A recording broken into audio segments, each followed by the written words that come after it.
Ayan, yung sa manok. Ayan. Masarap na. Kakain na tayo.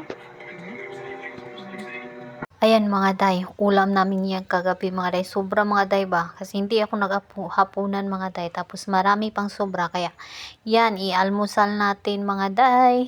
Yan. Nagbili kasi yung paris ko kasi sahod kahapon. Bili ng ulam. Hindi man kami magluluto basta magkasahod na mga day. Okay. Masarap man kumain din ng kahit minsan lang mga day. Ayan oh. Laki ng lamon. Nagano ako dyan mga day, nagkutsara talaga ako kasi naglinis kasi ako sa labas. Nang dumi yung kamay ko ba. Kaya, yan, kutsara ako. Kaya nagugas ako mga day, parang hindi man ako makontento mga day kasi madumi man yung hinawakan ko mga day. Nagugas na ako, nag-alcohol, pero parang wala akong tiwala. Kaya, masarap sana magkumain mga day na nakakamay mga day. Kaya lang mga day, natakot man yung inday. Yeah.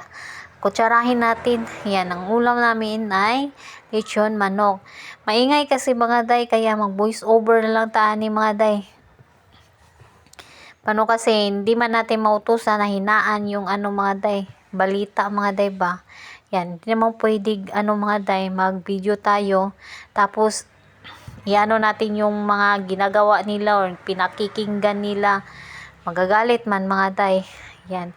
Kaya i-voice over na lang. Lagyan, kuhanan lang ng sounds tapos mag-voice over. Kaya kahit na matagalan tayo dito mga day. Ayan oh. Laki ng lamon mga day. Naggutom mga day kasi nagpahina mga day ba. Naglinis kami sa daanan mga day sa kalsada ba. Kung man kada primerong unang Sabado sa buwan. Buwan.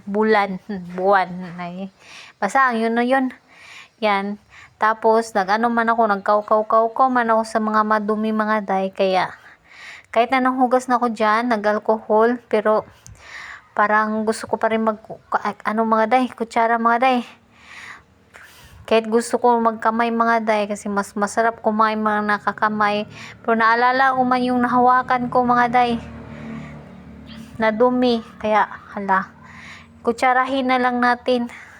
Kaysa hindi ako kakain na magutom ako na. Magka-problema pa mga day. Kaya anong oras kami dyan? Maaga kami mga day. Uy. Nag-umpisa. Tapos mga 1 oras kapin siguro kami mga day naglinis. Kaya ganyan mga day, sobrang gutom.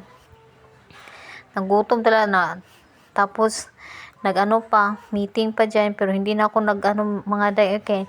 Naglaba ako sa natira naming mga labahin. Pagkatapos kumain dyan, naglaba na naman.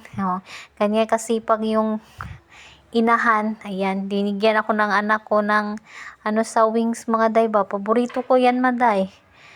Kaya, pag wings talaga mga day, hinihingi ko yan sa kanila mga day.